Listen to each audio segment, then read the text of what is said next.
Bismillahirrahmanirrahim. Assalamualaikum warahmatullahi wabarakatuh. Alhamdulillah wassalatu wassalamu ala Rasulillah wa ala alihi wa sahbihi wa mawalah. Amma ba'd. Rabbi shrah li sadri wa yassir li amri wahlul 'uqdatam min lisani yafqahu qawli. Allahumma 'allimna ma yanfa'una wanfa'na bima 'allamtana wa dhakkirna ma nusina wa ma jahilna wa zidna ilma wa fiqha. Alhamdulillah bi ni'matihi tatimmu shalihat walhamdulillahi ala kulli hal. Pada pagi hari ini insyaallah kita akan lanjutkan materi kita. Dan sebelumnya afwan ya, saya ganti laptop, ternyata qadarullah belum ada materinya, tertinggal di laptop yang satunya. Qadarullah. Alhamdulillahi ala kulli hal. Sehingga kita ambil tafsirnya dulu, terjemahan di ayat yang terakhir di pertemuan yang akan datang. Qadarullah. Ganti laptop, saya lupa belum copy materinya. Baik, ya. Kita akan ambil tafsirnya dulu ya, di ayat 284 ya. Insyaallah ta'ala ya, kita ini tinggal 2 ayat lagi ya. 2 ayat lagi dari surat Al-Baqarah ya. 285 dan 286 ya.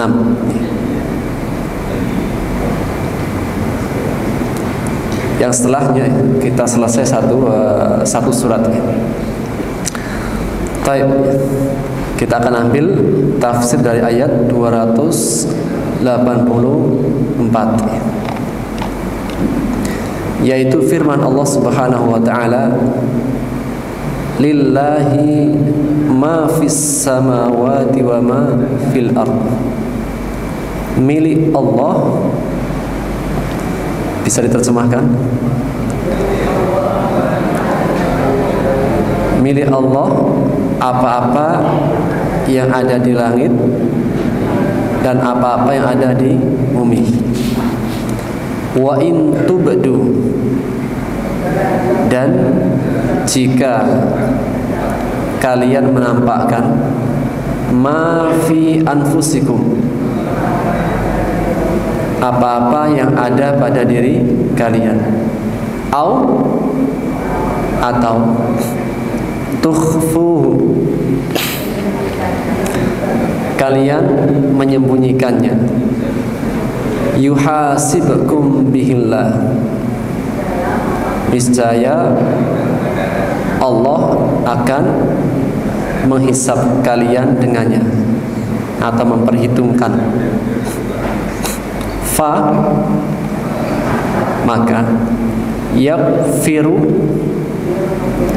dia mengampuni, liman yasha, bagi siapa saja yang dia kehendaki, wa yu'adzibu man yasha, dan menyiksa siapa saja yang dia kehendaki. Wallahu ala kulli syai'in qadir, dan Allah Maha Kuasa atas segala sesuatu. Mengenai ayat ini ya,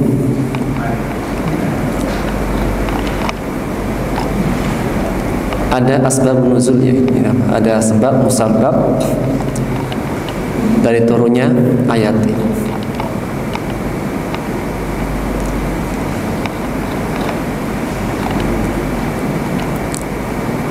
Itu dalam sebuah hadis yang diriwayatkan oleh Muslim dari sahabat Abu Hurairah radhiyallahu anhu. Ia mengatakan, lamma nazalat ala Rasulillah sallallahu alaihi wasallam lillahi ma fis samawati wa ma fil ardi, sampai firman-Nya wallahu ala kulli syai'in qadir. Ketika turun ayat ini kepada Rasulullah sallallahu alaihi wasallam, Qala, berkata Abu Hurairah, ishtadda dzalika ala ashabi Rasulillah sallallahu alaihi wasallam. Hal itu menjadikan para sahabat agak berat. Fa'atau Rasulullah sallallahu alaihi wasallam. Maka mereka mendatangi Rasulullah sallallahu alaihi wasallam, thumma baraku ala rukab. Kemudian mereka memberikan salam di atas kendaraan. Mereka mendatangi Rasulullah sallallahu alaihi wasallam, faqalu, mereka berkata, ay Rasulullah, wahai Rasulullah, kullifna minal a'mal ma nutiq. Kita diberikan taklif, beban syariat, perintah Allah dari amal-amal yang kami masih bisa, kami mampu. As-shalah was-siyam wal-jihad was-sadaqah. Ibadah puasa, ibadah salat, puasa, berjihad, sedekah, kami bisa. Wa qad unzilat 'alaika hadhil ayah, dan sungguh telah diturunkan kepadamu ayat ini. Itu ayat lillahi ma fis samawati wa ma fil ard sampai wallahu ala kulli syai'in qadir. Wala nutiquha. Untuk ayat ini berat. Maksudnya kami merasa berat ya Rasulullah. Qala Rasulullah sallallahu alaihi wasallam, maka beliau bersabda, aturiduna an taqulu kama qala ahlul kitabain min qablikum sami'na wa asaina. Apakah kalian ingin mengatakan seperti yang dikatakan oleh ahlu kitabain, dua ahli kitab sebelum kalian, yaitu Yahudi dan Nasrani? Ketika mereka mengatakan sami'na wa asaina, kami mendengar dan kami ingkari atau kami enggak taati. Bal qulu, harus mengatakan, jangan lakukan hal demikian. Jangan menjadi seperti ahlul kitabain sebelum kalian yang mereka mengatakan sami'na wa asaina. Akan tapi katakanlah sami'na wa ata'na ghufranak. Kami mendengar dan kami taati. Ghufranak, mohonlah ampunan dari Allah. Ya Allah, ampunilah kami.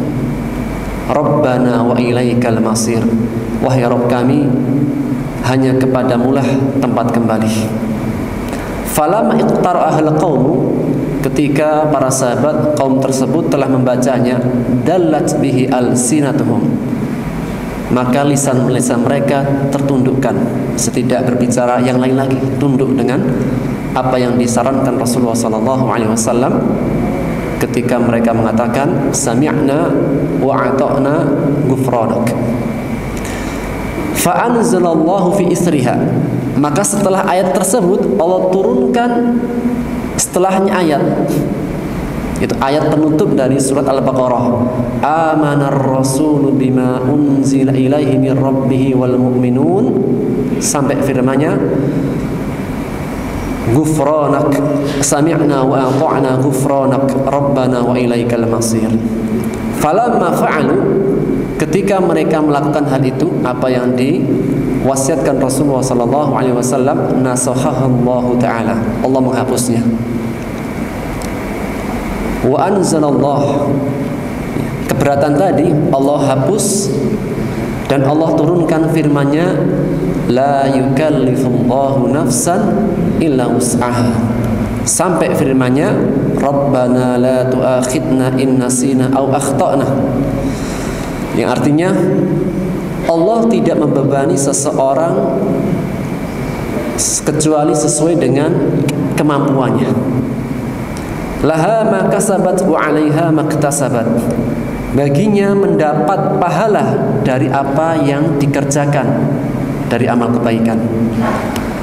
Wa 'alaiha, dan atasnya dosa, maktasabat, apa yang telah diperbuat dari perbuatan dosa.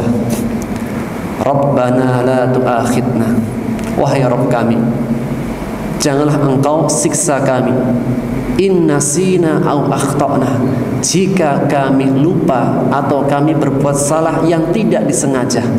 Qala na'am, Maka Allah mengatakan, iya. Masih Allah ketika hamba yang beriman mengatakan la yukallifullahu nafsan illa wus'aha sampai firman-Nya, Rabbana la tu'akhidna in nasina aw akhtana. Allah mengatakan qala na'am, iya. Bagimu mendapatkan apa yang kamu minta, yaitu apa? Jangan engkau siksa kami ya Allah atas kelupaan kami atau kesalahan kami yang tidak disengaja, yang kami nggak mampu.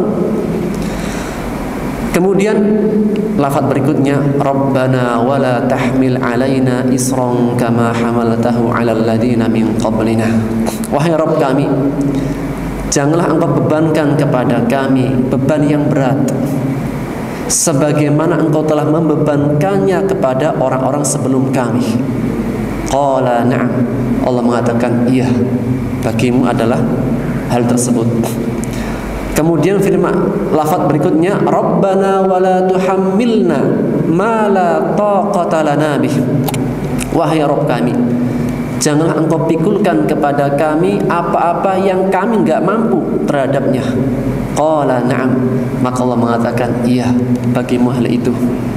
Kemudian ditutup dengan firman-Nya, wa'fu 'anna waghfir lana warhamna anta maulana fansurna 'alal qaumil kafirin.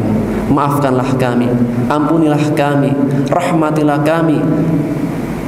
Anta maulana, engkaulah pelindung penolong kami, fansurna 'alal qaumil kafirin, maka tolonglah kami atas orang-orang kafir. Qala na'am. Allah mengatakan, iya. Maka iya, ayat yang kita baca di ayat 284 ya. Ketika turun ayat tersebut, para sahabat merasa keberatan. Karena bagaimana Allah Subhanahu wa taala jika akan memperhitungkan semua amalan yang nampak maupun yang enggak nampak, kira-kira luput gak kita Pak dari kesalahan? Setiap dari kita itu gak akan ada yang luput, menghindar dari sebuah kesalahan. Jika yang perkara zahir saja kita tidak bisa lepas darinya, apalagi dalam perkara masalah batin. Tentunya Pak, sahabat itu Masya Allah, generasi terbaik. Ketika turun ayat kepada mereka, mereka memahaminya, mentadaburinya, dan mereka itu mengamalkannya. Yang mungkin tidak didapati di kaum-kaum yang lainnya. Tapi para sahabat ketika mendapati ayat yang luar biasa itu, mereka ingin menjalankannya.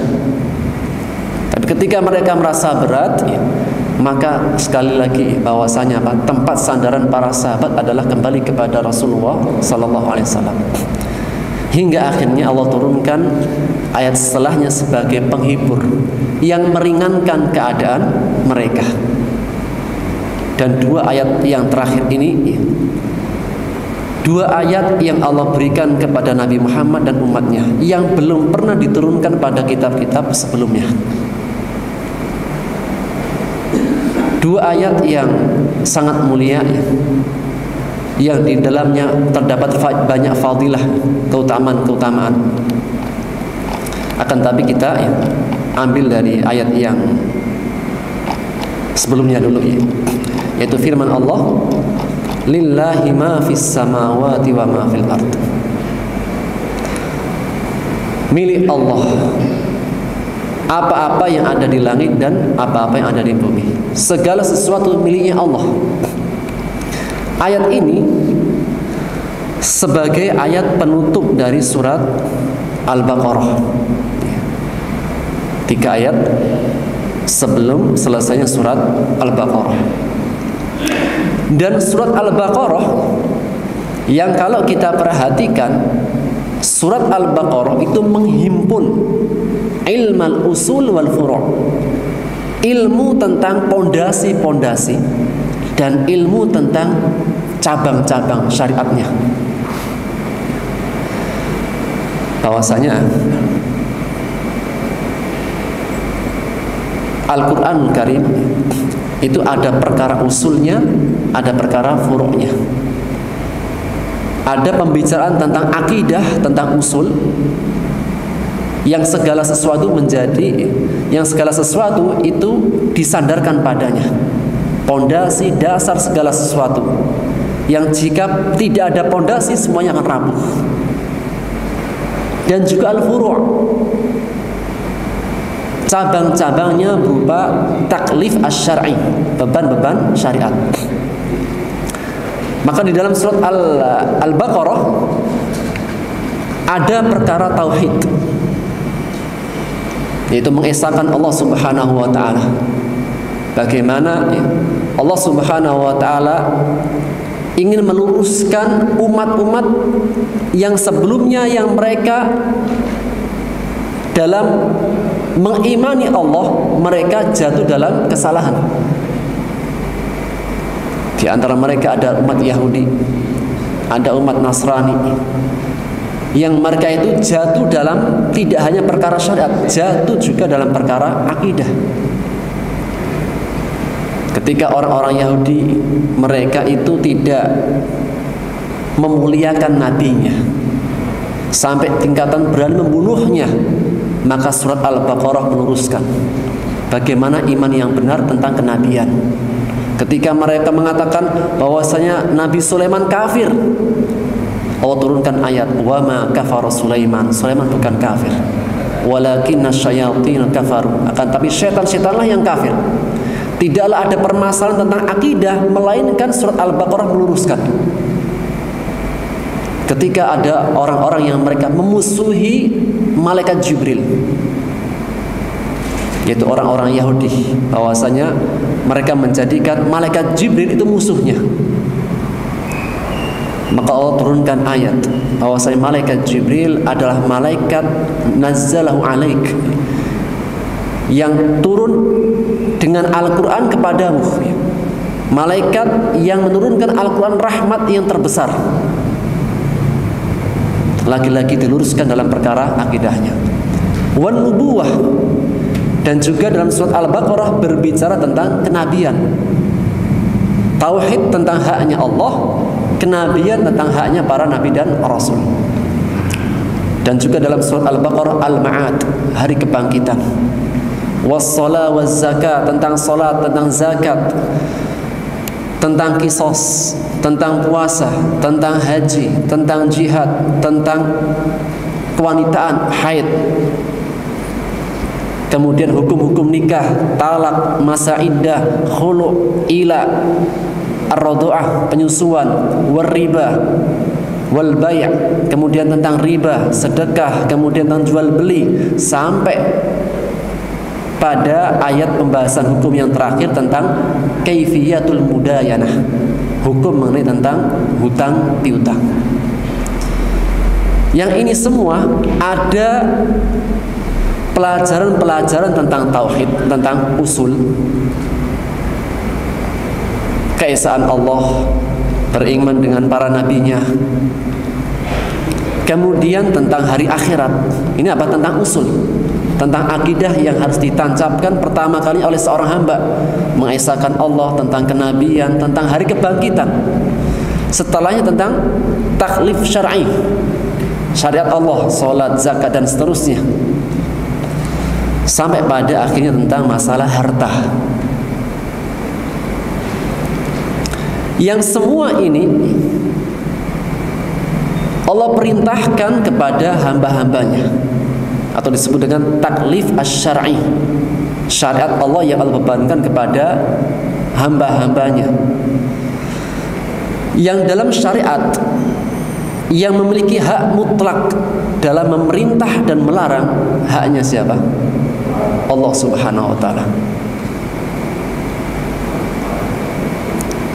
Dan sebab kenapa Allah Subhanahu wa ta'ala dia yang satu-satunya punya hak memerintah dan melarang,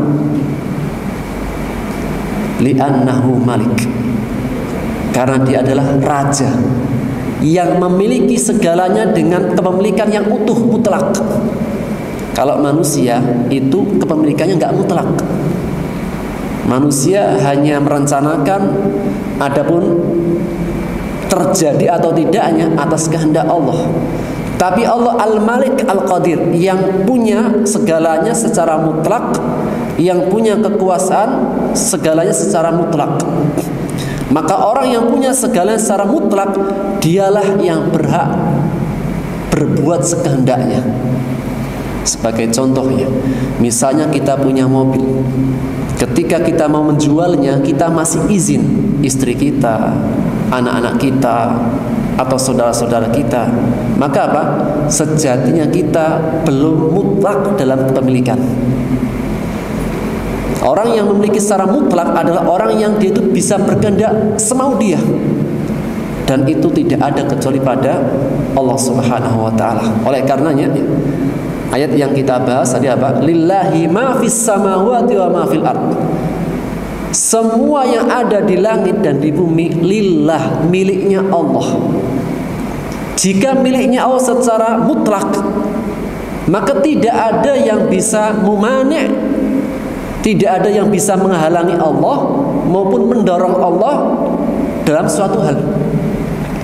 Orang yang punya kepemilikan utuh itu nggak ada yang bisa menekannya maupun melarangnya. Pemilik. Maka Allah buka lillahi ma fis samawati wa ma fil ard. Allah punya kepemilikan secara utuh.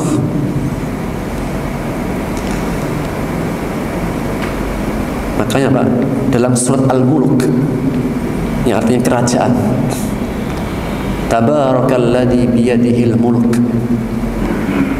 wa huwa ala kulli syai'in qadir. Maha suci Allah, di tangannya semua kerajaan dan dia maha kuasa atas segala sesuatu. Setelahnya kedua, alladzi khalaqal mauta wal hayata. Dia Allah yang menciptakan kematian dan kehidupan. Ketika Allah menegaskan tentang kerajaannya, dia pemilik kerajaan yang sejatinya, yang seutuhnya. Maka Allah buka surat Al-Mulk dengan kematian.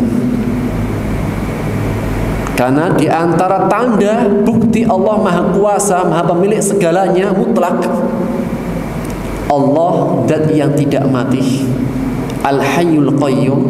Adapun selain Allah, semua pasti akan merasakan kematian. Ketika turun firman Allah, kullu man 'alaiha fan. Semua yang di muka bumi itu pasti akan fana, hancur, mati. Ketika turun ayat ini, para malaikat berkata, halaka ibnu Adam. Kasihan anak Adam, binasa semua, tidak ada yang tersisa. Merasa dirinya yang utuh, selain dia anak Adam yang binasa saja. Lantas Allah turunkan, kullu syai'in halikun illa wajhah. Segala sesuatu itu akan hancur kecuali wajah Allah. Ketika Allah turun ayat ini, maka para malaikat dan yang lainnya sadar sejatinya apa? Tidak ada yang kekal di muka bumi ini maupun di langit. Tidak hanya manusia saja, bahkan dirinya pun apa? Di antara makhluk Allah yang halik, termasuk akan yang binasa kecuali wajah Allah Subhanahu wa taala. Maka kematian adalah bukti yang nyata dan yang paling nyata bahwa saya tidak ada yang memiliki dan berkuasa dalam semesta alam ini. Hanya Allah Subhanahu wa taala. Allahul Malik. Maka sebagaimana dia pemilik yang menguasai, dialah yang berhak menentukan syariatnya, perintah dan larangan. Maka jika ada orang yang membantah perintah Allah, membantah larangan Allah, i'tirad, pembangkang atas apa yang Allah inginkan, sejatinya dia tidak mengakui akan kemalikannya Allah Subhanahu wa taala.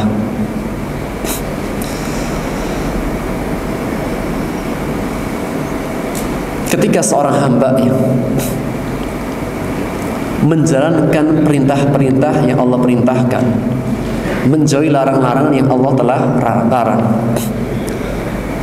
maka dalam perintah dan larangan tentu itu anggota tubuh, dan semua perintah dan larangan yang dijalankan oleh anggota tubuhnya Itu sumbernya di mana?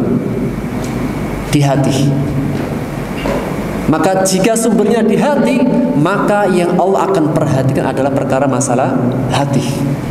Karena hati itu ibarat raja, sebagaimana sabda Rasulullah SAW dalam hadis riwayat Muslim, ala wa inna fil jasadi mudghah. Ketahuilah sesungguhnya pada jasad itu ada segumpal daging atau darah, yang jika baik semua akan baik, jika rusak semua akan rusak. Ala wahyal qalb, ketahui ia adalah hati. Maka dalam ayat yang kita bahas ya, lillahi ma fis samawati wa ma fil ard, kepunyaan Allah semua yang ada di langit dan di bumi. Wa in tubdu ma fi anfusikum, apa yang kalian tampakkan pada diri kalian dari amal-amal zahir, au tukhfuhu, atau yang kalian sembunyikan, itu amalan batin, amalan hati, yuhasibukum bihillah, Allah akan hisab, Allah akan perhitungkan semuanya. Maka ini ayat apa? Dipahami para sahabat berat.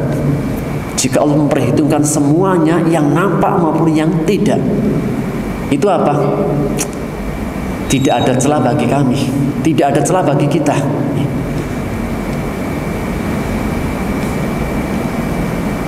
Dan pada ayat ini menegaskan bahwasanya Allah Subhanahu wa taala zat yang maha mengetahui segalanya. Kita manusia,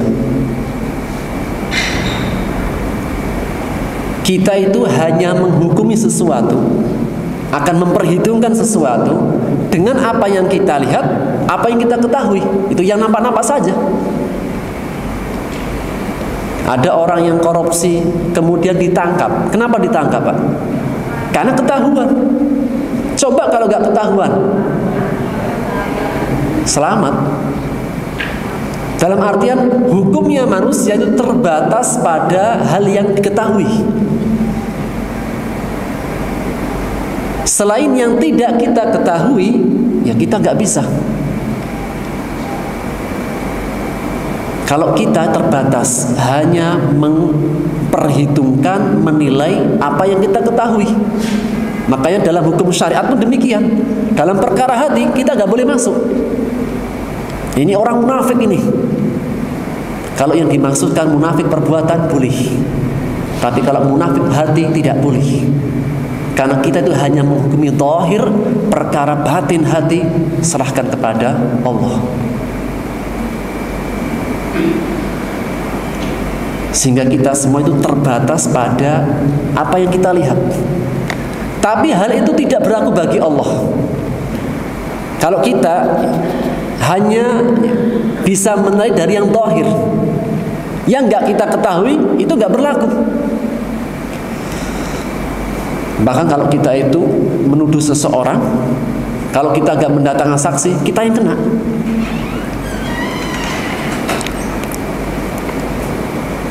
Kita hanya menilai perkara yang zahir saja.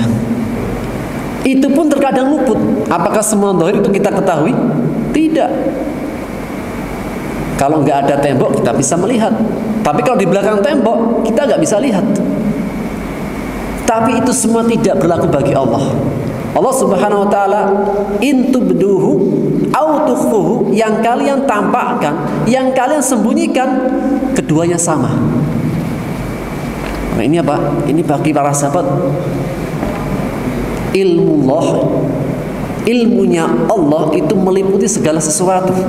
Hatta dabiban namlatis sauda ala sakhratis samma fil lailatid dulma, Allah Maha mengetahui. Sampai apa? Bayinya, anaknya semut hitam di batu yang besar yang hitam, di malam yang gelap gurita, Allah Maha tahu. Anaknya semut hitam di batu yang besar yang hitam, di malam yang gelap gulita nggak kelihatan, Allah Maha tahu.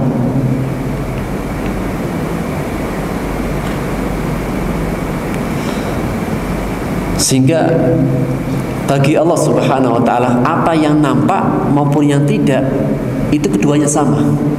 Kalau kita terbatas hanya pada yang kita lihat, itu pun apa? Yang kita ketahui. Maka yang menjadi pertanyaan setelahnya yaitu hal yuhasabul abdu alal khawatir. Apakah seseorang hamba itu akan dihisab, diperhitungkan ketika apa? Berkaitan dengan lintasan. Apa Pak bahasanya? Siratan hati, lintasan hati. Misal apa? Misal nih Pak, contoh. Ya iseng-iseng aja gitu kan. Tiba-tiba muncul. Kita melihat orang itu kalau korupsi 10 M itu hukumannya hanya 2 tahun. Dan 2 tahun pun dapat kortingan menjadi 1,5 tahun atau 1 tahun. Itu kalau dihitung-hitung rugi apa untung Pak? Hah? Ini manusia nih. Korupsi 10 M, kemudian di penjara hanya 2 tahun. Itu pun dapat kortingan. Itu pun penjaranya bisa pesan VIP. Ada kulkasnya, ada TV-nya, ada kolam renangnya. Kira-kira nih Pak, ya manusia kan. Manusia kan banyak karakternya kan. Tiba-tiba, kesempatan juga nih. Tiba-tiba muncul. Itu dihisab enggak Pak?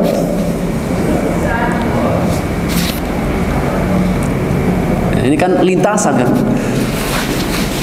Di warung sambil ngopi tiba-tiba muncul pikiran kayak gitu. Wah, ini kesempatan juga nih.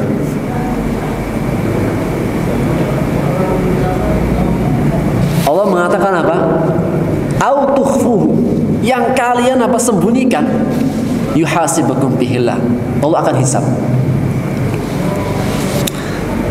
Maka mengenai hal ini Rasulullah sallallahu alaihi wasallam bersabda,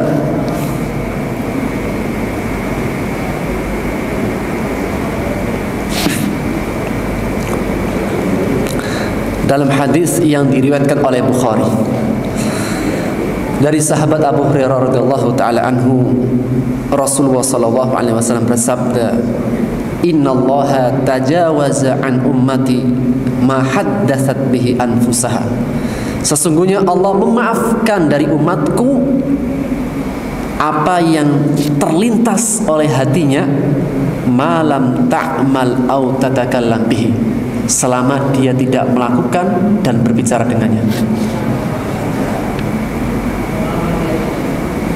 Kalau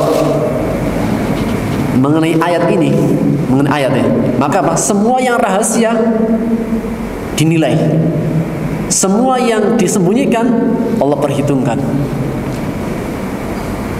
secara umum. Tapi apa? Rasul mengatakan sesungguhnya Allah memaafkan apa yang dibisikkan hati, terlintas tiba-tiba, selama tidak diperbuat dan tidak dibicarakan, Allah maafkan.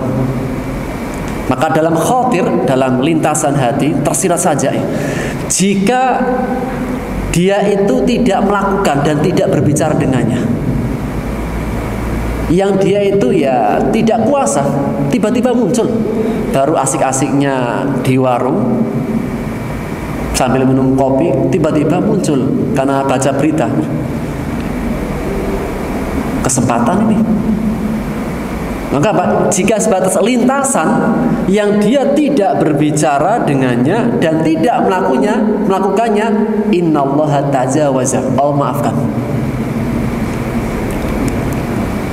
Jika sebatas lintasan dan tidak ada azam. Tapi jika ada lintasan hati, kemudian dia berazam, tiba-tiba muncul, kemudian ada azam, maka ini ada dua. Jika ketika dia berazam dalam amalan-amalan yang sifatnya amalan rahasia hati, jadi apa? Kita itu ada amalan hati, ada amalan badan kan. Jika dia berazam dalam amal-amal hati seperti iri, hasad itu di mana? Sumbernya hati. Kemunafikan itu di mana? Hati. Sumbernya nih Pak. Kekufuran itu di mana? Hati. Jika dalam amalan-amalan hati yang tidak mungkin melibatkan amal zahir, perbuatan, maka dia dicatat ketika terlintas kemudian berazam. Jadi kalau sebatas lintasan saja, nggak berbicara, nggak dilakukan, nggak Allah catat, Allah maafkan. Tapi jika ada azam, setelah terlintas kemudian ada azam, kemudian apa? Berkenaan dengan amalan-amalan hati, hasad, kemunafikan, kekafiran, kesyirikan hati, mungkin nggak Pak? Maka muhasab, dia akan diperhitungkan. Baik, sekarang Pak, berikutnya ada lintasan, ada azam berkaitan dengan amal-amal zahir. Ini sesuatu yang harus ada aksi. Ini ada amal-amal itu yang nggak ada aksinya, berkaitan dengan hati. Jika tadi amal-amal qalbi, maka dicatat, muhasab, akan diperhitungkan. Yang kedua, ada lintasan, kemudian berazam. Apa yang dipikirkan dan yang diazamkan itu harus ada aksi, perbuatan zahir. Contohnya mencuri. Mencuri itu di samping amalan batin dari hati, harus ada aksi gak Pak? Nah, mencuri itu harus ada aksi gak? Ada aksi kan? Maka setelah terlintas kemudian dia berazam, kemudian dibuktikan dengan aksi. Misalnya Pak, misal kan kota amal masjid kan di luar Pak, digempok. Di depan pintu kan kelihatan. Maka apa? Ini si A ini terlintas, berazam, kemudian apa? Merancanakan Pak. Biasanya Masjid Al-Ikhlas ini jam berapa yang agak-agak kosong? Maka dia datang ke masjid. Biasanya jam 9, nggak ada orang. Masing-masing sibuk dengan kegiatannya. Yang ibu-ibu masak, bapak-bapaknya goes sama jalan-jalan. Masjidnya kosong. Maka jam 9 dia lakukan aksi. Akhirnya datang ke masjid, sudah masuk. Ketika membuka, langsung membaca apa? Membaca ya stiker atau apalah di papan. Ittaqillah. Masa ya kita nggak tahu Pak, kan orang bisa sadar baca apa gitu bisa sadar. Ketika mau ngambil, mau membuka, di depannya ada tulisan apa? Ittaqillah ya akhi. Bertakwalah kepada Allah. Tangannya gemeter, langsung meninggalkan. Dicatat dosa apa enggak? Enggak, justru pahala. Jika dia meninggalkan keburukan atas dasar apa? Taqwallah, khauf minallah. Jika dia meninggalkan suatu perbuatan dosa atas dasar apa? Karena takut kepada Allah. Mungkin nggak Pak terjadi Pak? Hah? Mungkin ya? Mungkin. Kita bisa perhatikan salah satu di antara kisah Bani Israel yang mereka itu pernah masuk dalam goa untuk menginap. Jadi apa? Ada 3 Bani Israel itu yang dia itu musafir karena malam tiba atau hujan tiba, datang hujan. Maka dia apa? Ngaup, berlindung dalam sebuah goa. Tiba-tiba batunya nutupin. Setelah menutupi mereka bertiga, maka apa? Salah satu di antara yang punya ilmu mengatakan, kita nggak akan bisa keluar. Coba apa? Kita bertawasul dengan amal soleh. Ini di antara tawasul yang disyariatkan. Tawasul dengan Asmaul Husna, tawasul dengan orang yang hidup, orang-orang yang soleh, kemudian tawasul dengan amal soleh yang paling terbaik. Salah satunya, Pak, seorang laki-laki, kalau diceritakan semuanya panjang nanti, habis waktunya. Salah satunya itu ada seorang laki-laki yang jatuh hati sama anak pamannya, suka sama anak pamannya, cuma nggak mau nikah, pingin main saja, malah melakukan perbuatan zina. Suatu ketika apa? Dia ingin ngasih hadiah, tapi dengan apa? Catatan dia mau berzina. Dia nggak mau, anak pamannya. Sampai apa? Datang suatu masalah yang berat yang menimpa ekonominya. Akhirnya apa? Si perempuan ini datang kepadanya dan apa? Menerima tawaran yang dulu. Akhirnya apa? Dia memberikan harta 130 dinar. Ketika dia apa? Dalam hadisnya, hatta idza jalasa, masih apa? Sudah di antara dua pahanya, ya. Maka apa? Si perempuan mengatakan, ittaqillah wahai fulan. Sesungguhnya apa? Cincin ini tidak boleh dilepas kecuali dengan yang halal. Maka apa? Dia gemetar, akhirnya apa? Dia meninggalkan anak pamannya dan meninggalkan uangnya. 130 dinar berapa juta? Dan setelahnya dia bertobat dan apa? Memperbaiki keislamannya dan menjadi anak orang yang soleh. Yang dia tinggalkan itu karena siapa? Karena Allah Subhanahu wa taala. Qala ma'adallah. Aku berlindung dari Allah, takut. Ini maka apa? Dia mengatakan, ya Allah, jika tak rasa takutku ikhlas karenamu, jika rasa takutku hanya satu-satu karena Engkau ya Allah, bukakan batu yang besar. Akhirnya dibuka. Dalam kisah ini dia terlintas, iya. Berazam, iya. Melakukan, iya. Tapi apa? Dia tinggalkan karena takut kepada Allah. Maka dia dapat pahala. Tapi jangan dicoba, Pak. Hanya jangan ditiru, maksudnya. Adegan yang berbahaya. Kayak tadi kan, ya, dia pengen mencuri. Sudah mau dibuka, lihat stiker ittaqillah ya akhi, langsung gemeter. Akhirnya dia tinggalkan karena takut kepada Allah. Yang kedua, terlintas, iya. Berazam, iya.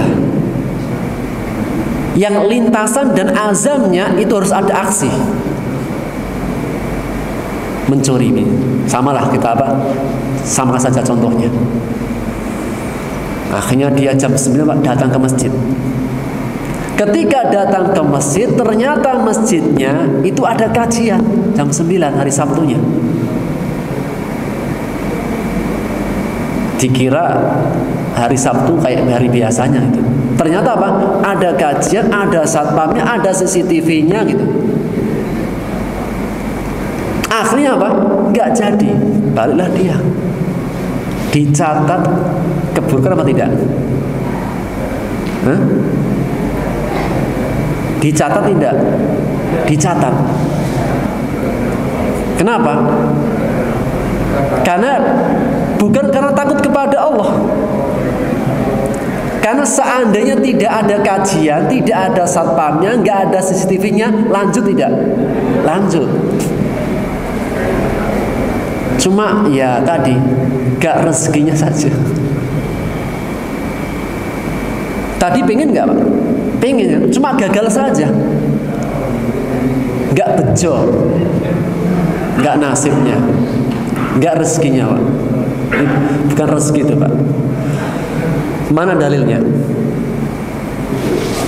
Disebutkan dalam hadis yang diriwayatkan oleh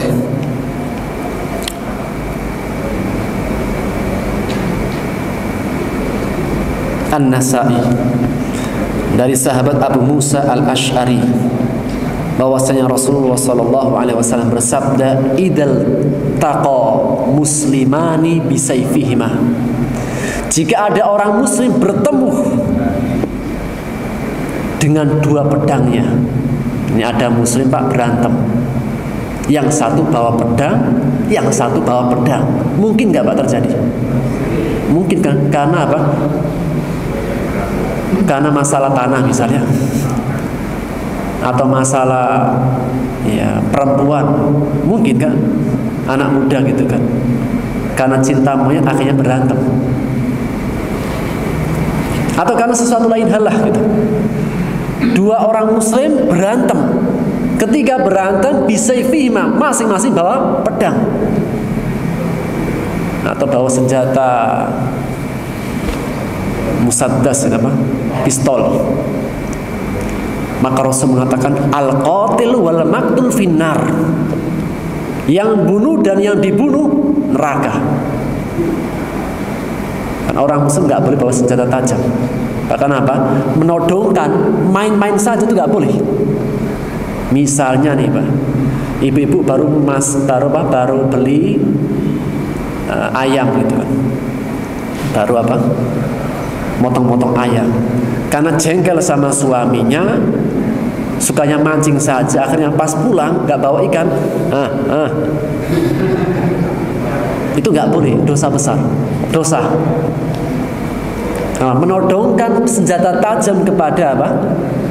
Seorang muslim itu nggak boleh, meskipun main-main saja, apalagi kepada suami. Ini contoh saja Bu, maaf, contoh saja nih. Maka saya mengatakan apa? Al-qatil wal maqtul finnar.